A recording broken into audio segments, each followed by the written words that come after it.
Aleluia, louvamos a Deus por mais um privilégio de poder compartilhar da palavra do Senhor, aquilo que Ele tem falado aos nossos corações. Abra sua Bíblia no Evangelho de João, capítulo 14. À medida que você for encontrando, coloque-se em pé, em reverência à palavra do Senhor. Evangelho de João, capítulo 14. Vou ler na versão revista atualizada.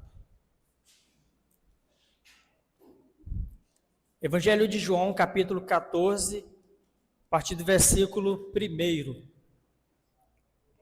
Diz assim: Não se turbe o vosso coração. Credes em Deus, credes também em mim. Na casa de meu Pai há muitas moradas. E se assim não fora, eu vos teria dito, pois vou preparar-vos lugar. E quando eu for e preparar lugar, voltarei e vos receberei para mim mesmo, para que onde eu estou, estejais vós também. E vocês saberão o caminho para onde eu vou. E disse Tomé: Senhor, não sabemos para onde vais, como saber o caminho? E respondeu-lhe Jesus: Eu sou o caminho, a verdade e a vida, ninguém vem ao Pai, senão por mim. Obrigado, Deus, pela tua palavra, Senhor, que é viva e eficaz. Nós te louvamos, ó Deus, que a tua palavra encontre morada em nossos corações, no nome de Jesus. Amém. Poder sentar.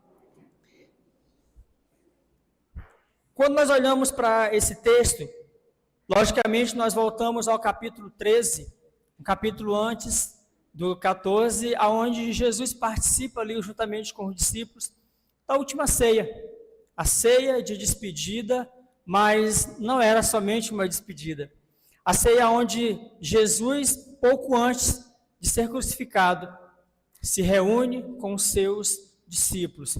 E nós vemos que nesse capítulo, um discurso de despedida de Jesus aos seus discípulos, e os discípulos estavam apreensivos, porque afinal, no capítulo 13, nós vemos Jesus lavando os pés dos discípulos, em sinal de humildade, e ensinando eles também a serem humildes. Mas também no capítulo 13, nós vamos ver Judas traindo Jesus, e nós vamos ver Pedro negando Jesus. Lógico que toda essa situação causou no coração dos discípulos temor, porque afinal para eles parecia ser o fim de tudo. E eles se sentiram abandonados e eles pensaram: e agora? O que nós vamos fazer sem o Mestre? E Jesus, nesse capítulo 14, ele traz essa mensagem de consolo e conforto ao coração dos discípulos. E a nós também. E pensando nessa mensagem, às vezes a gente faz um esboço, a gente faz uma preparação, mas o título não vem. Eu falei assim: meu Deus, o que é que eu vou usar como título dessa mensagem? Mas Deus tocou no meu coração a falar que há um lugar. E a princípio eu pensei, era um tema muito amplo, mas nós vamos entender que esse lugar é o próprio Jesus.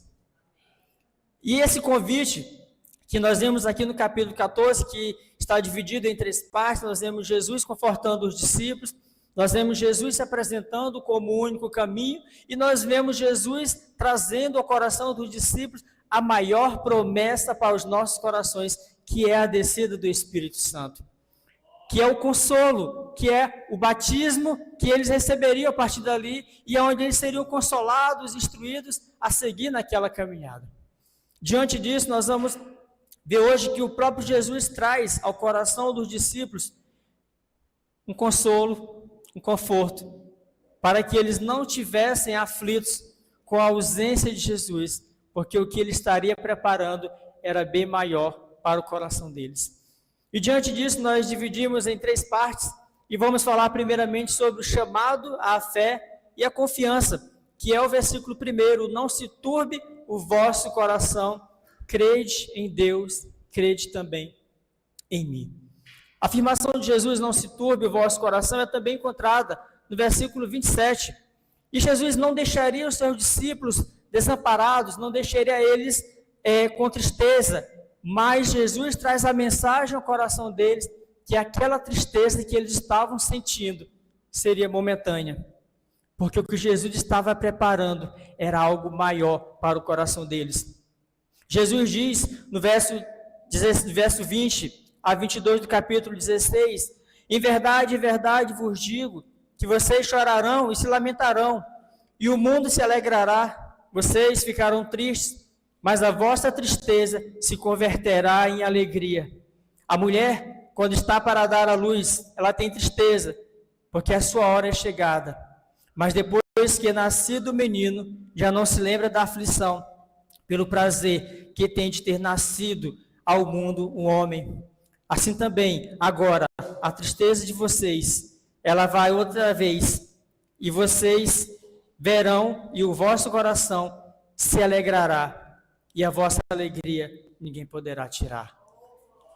A maior mensagem de esperança é colocar aquilo que nós temos, que é o nosso alvo, acima da nossa aflição.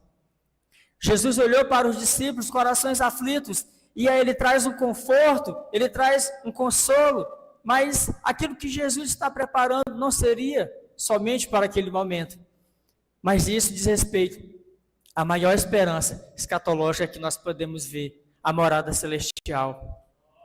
E Jesus está chamando a sua igreja.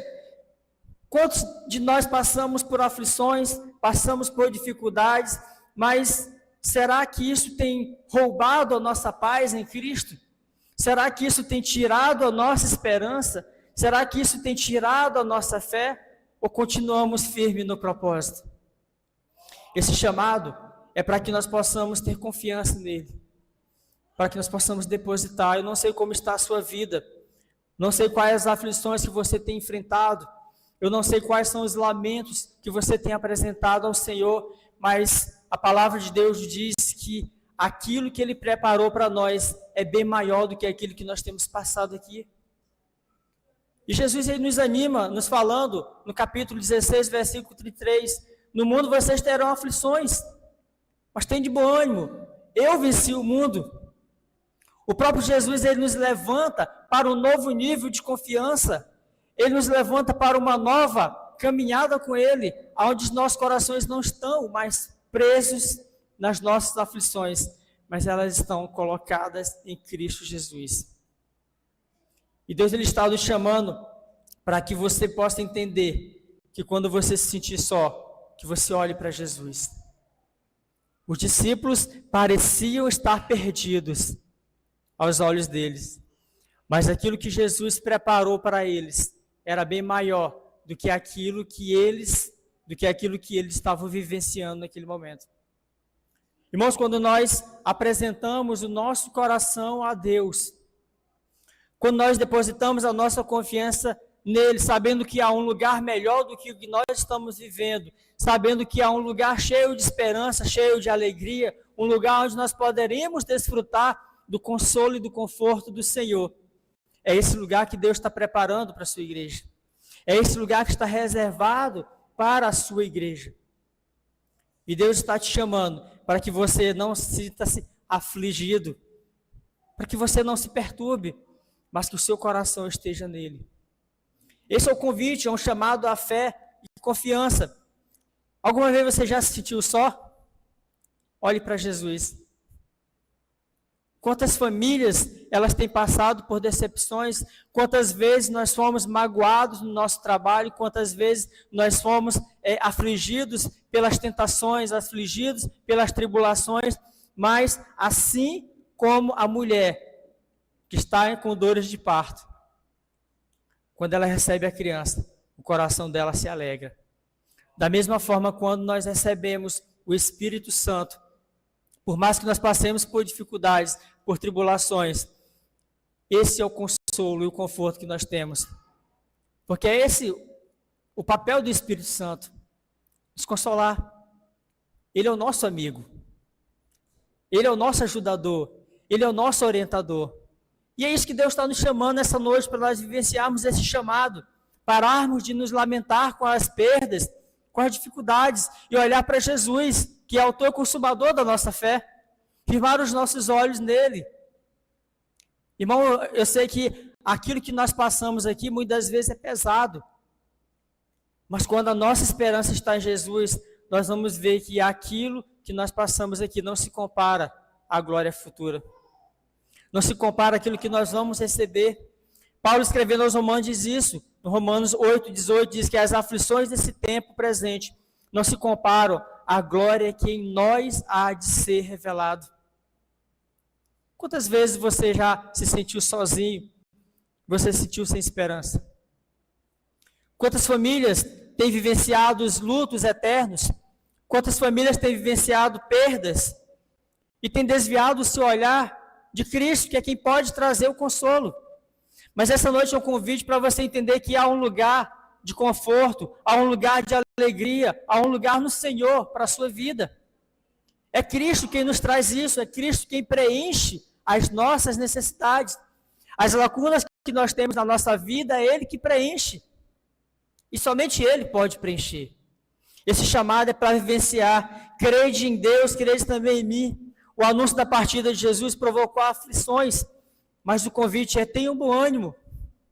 E talvez os discípulos não tinham ainda entendido essa palavra, mas Deus, através de Jesus, chama eles para que eles possam entender que as aflições deles seriam transformadas em alegria. Por isso ele disse: vocês estão tristes por um momento, mas vocês ficarão alegres. Vocês estão tristes, mas a situação de vocês vai mudar.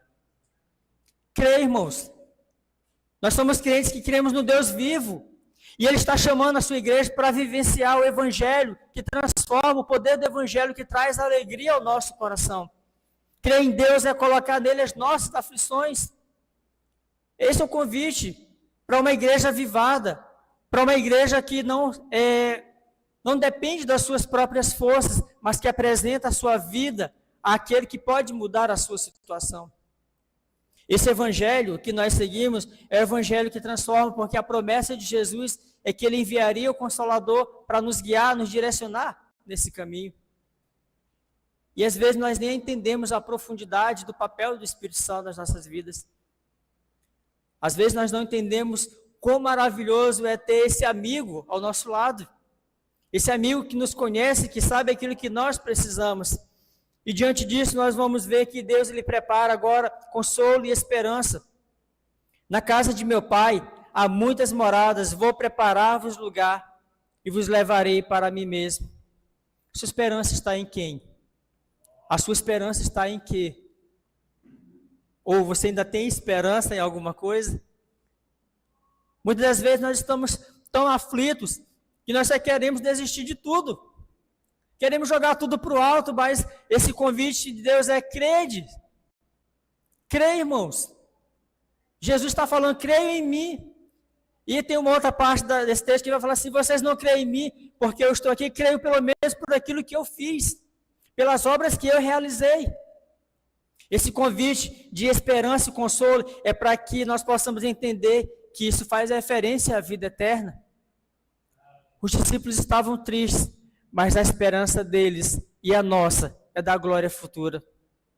Ele está disposto a nos trazer plena comunhão com Deus, vida eterna em Cristo e comunhão com os salvos lá na eternidade. A promessa de Jesus não era somente para aquele momento, mas eles deveriam se preparar porque o Espírito Santo viria, enquanto Jesus prepararia um lugar para o seu povo. Ah, irmãos, se nós soubéssemos quão maravilhoso é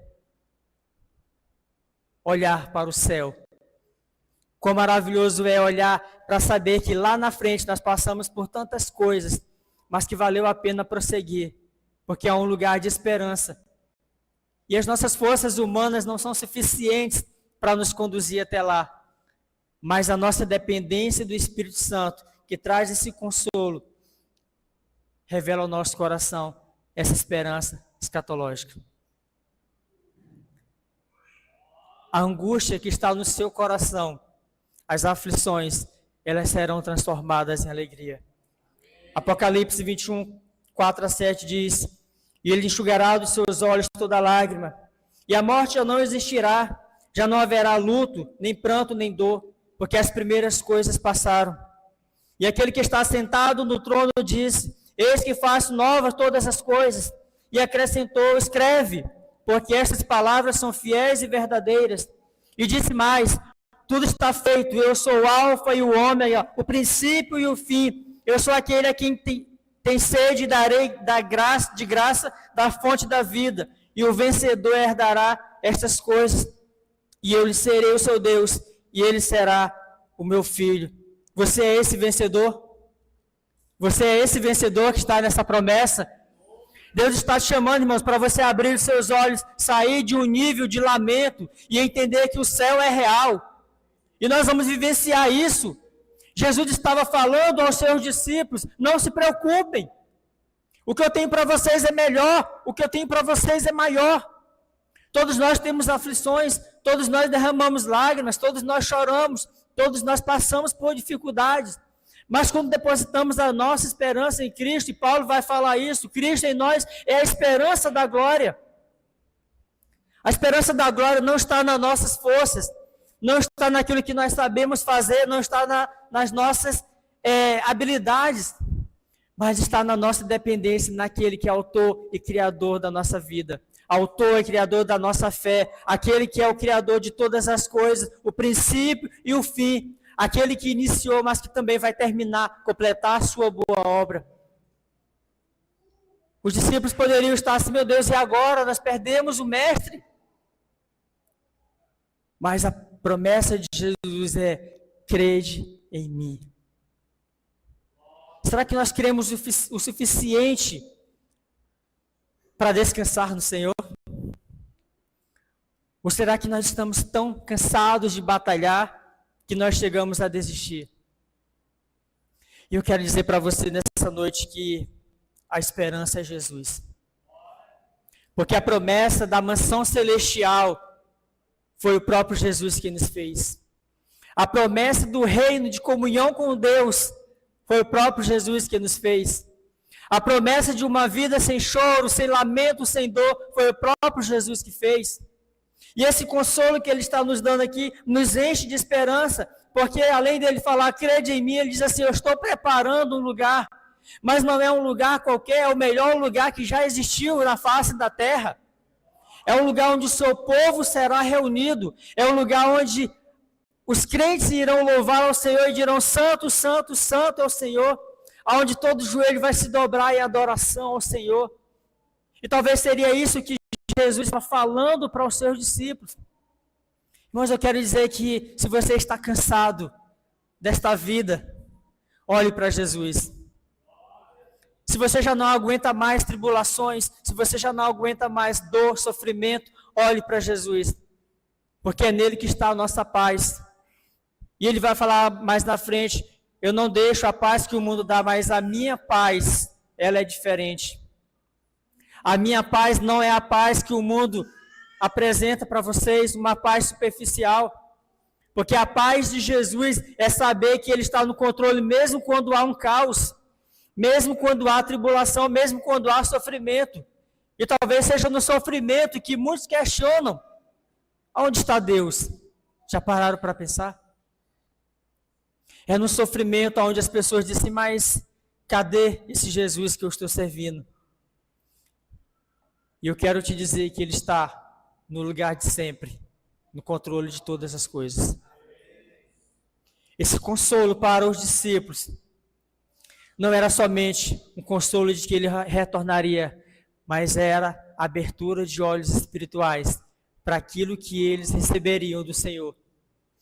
Muitas vezes nós estamos limitando a ação do poder de Deus nas nossas vidas, mas o chamado é para que nós possamos descansar no Senhor. Descanse, irmãos, porque aquilo que Deus tem para você, nada, absolutamente nada, pode tomar esse lugar. Ah, pastor, mas está pesado demais. Mas qual que é o convite de Jesus? Vinde a quem? Vinde a mim. Esse é o convite de Jesus: vinde a mim todos vós que estáis cansados e sobrecarregados, e eu vos aliviarei. E esse alívio é acompanhado da paz que Ele quer nos dar. Esse alívio é acompanhado do consolo e da esperança que está preparado para nós lá no futuro. As aflições que nós passamos nessa terra, elas estão aí porque Deus também quer forjar o nosso caráter. Porque quando nós estamos em meio a aflições, nós precisamos não desistir, mas olhar para Jesus, olhar para a cruz, porque é de lá que vem o nosso socorro, porque é de lá que vem a nossa resposta.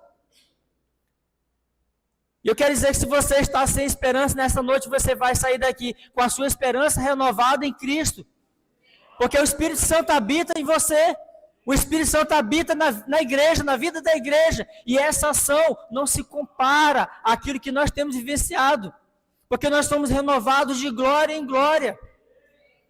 É um estágio maior e melhor do que o outro. À medida que nós nos dispusemos a ouvir, Cristo afirmou: não deixarei vocês órfãos.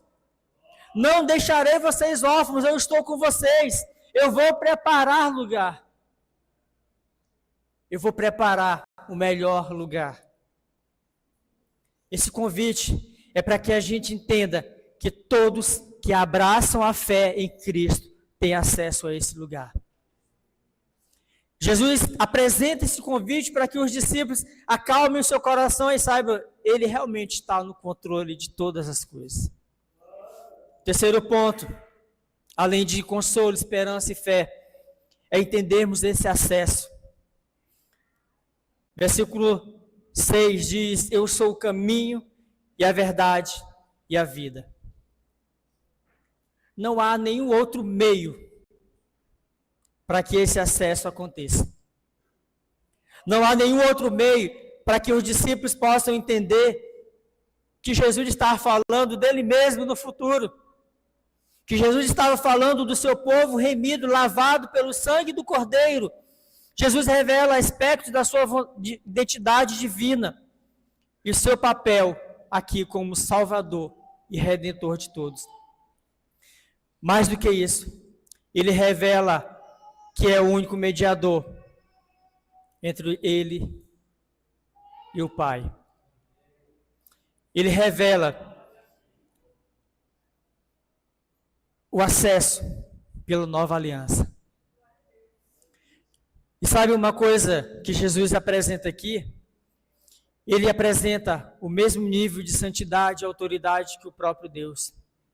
Porque nós vemos aqui a Trindade revelada, Pai, Filho e Espírito Santo, trabalhando pelo seu povo, trabalhando pelos seus discípulos, por nós até hoje.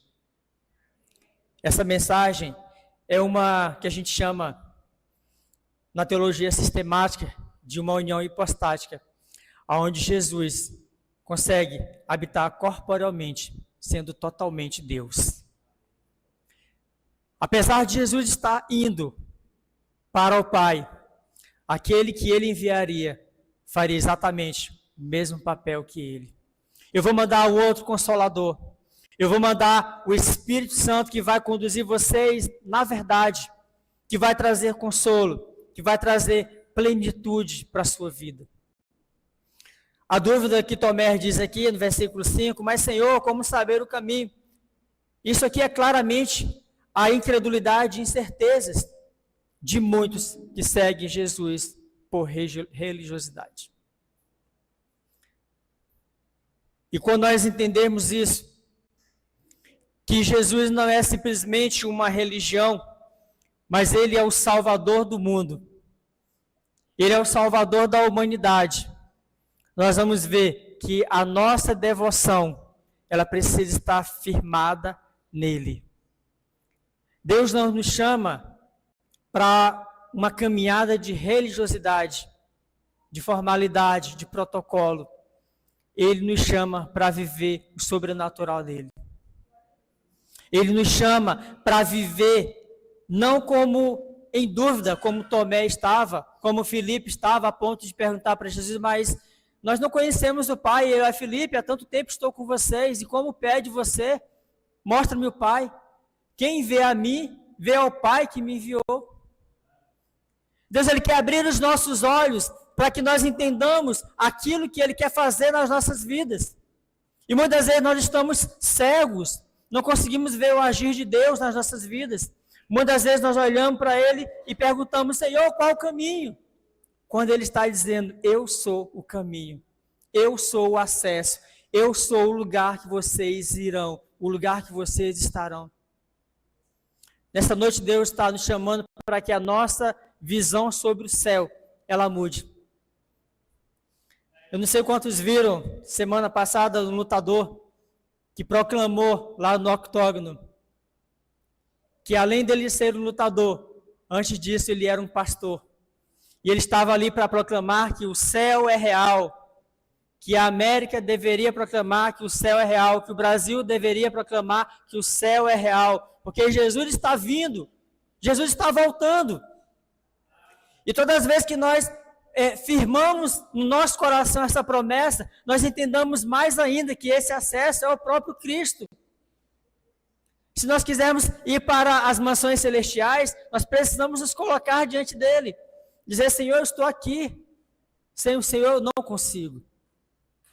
E Jesus está nos chamando para dizer que não há nenhum outro acesso a não ser por ele. Atos 4:2 diz, não há salvação em nenhum outro, porque debaixo do céu não existe nenhum outro nome dado entre os homens, pelo qual importa que sejamos salvos. E 1 Timóteo 2,5 diz, porque há um só Deus, um só mediador entre Deus e os homens, Cristo, homem. O acesso está claro. Além de nós sabermos que há um lugar para nós habitarmos no futuro, nós sabemos ainda que Jesus é esse acesso. E nós precisamos proclamar isso, porque muitas pessoas, elas estão indo por caminhos que não levam à salvação. Elas estão indo por caminhos de boas obras, de bons comportamentos, elas estão indo por caminhos de falsos ensinos, quando na verdade o único acesso é Jesus. O único acesso é Jesus, e Deus está nos chamando para que nós possamos vivenciar isso. A salvação e o acesso ao Pai se encontram em Cristo. Não existe outro meio. Não existe boas obras, não existe ser um bom crente, não existe estar todo domingo na igreja, não existe só ler a Bíblia, não existe somente orar, mas colocar essa certeza no nosso coração, que o céu, ele é real, que o acesso é Jesus, mas que ele também nos convida para experimentar esse acesso. Esse é o convite para a sua igreja. Irmãos, nunca se viu um tempo onde as pessoas estão esfriando, onde as pessoas estão desacreditando da palavra, desacreditando da igreja, mas só há um Deus e um mediador entre Deus e o homem, que é Jesus. Coloque isso no seu coração. Não existe nenhum outro acesso a não ser através de Cristo. Quando há um entendimento dessa palavra, as vidas, elas se transformam. Quando há um entendimento dessa palavra, as pessoas, elas jamais irão querer voltar atrás. Por que nós falamos que pregamos às vezes o evangelho e as pessoas não aceitam? Há uma dificuldade das pessoas aceitarem Jesus, é porque o entendimento delas ainda não foi aberto sobre quem é Jesus.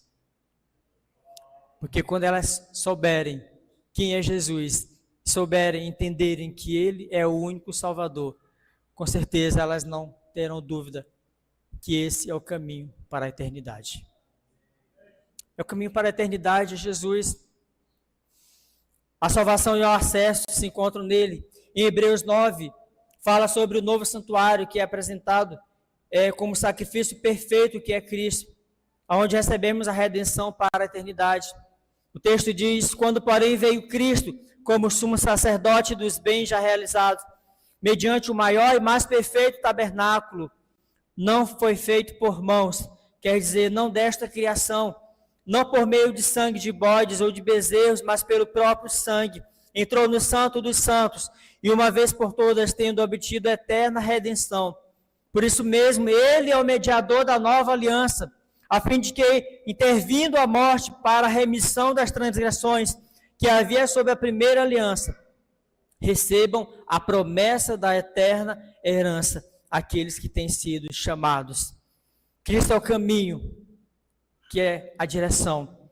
Cristo é a verdade, que é a revelação de Deus aos nossos corações. E Cristo é a vida, porque Ele é a própria vida eterna. Essa é a verdade que nós precisamos proclamar. Nós precisamos sair de um evangelho raso e achar que Deus nos abandonou.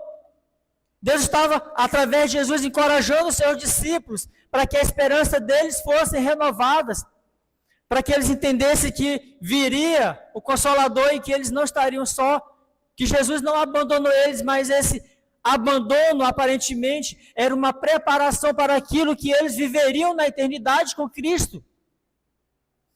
E esse é o convite para a nossa igreja, esse é o convite para o mundo perdido, para o mundo que está no caos, para as pessoas que estão sem esperança. Irmãos, eu quero dizer nessa noite que se você não tem esperança mais, não tem ânimo para viver, nessa noite você vai ser transformado pela esperança eterna, que é Cristo. Se você tem passado por dificuldades, tribulações, noites sem dormir, se você se encontra em um estádio onde a sua família está se perdendo, Jesus é o consolo e a esperança para mudar a sua família.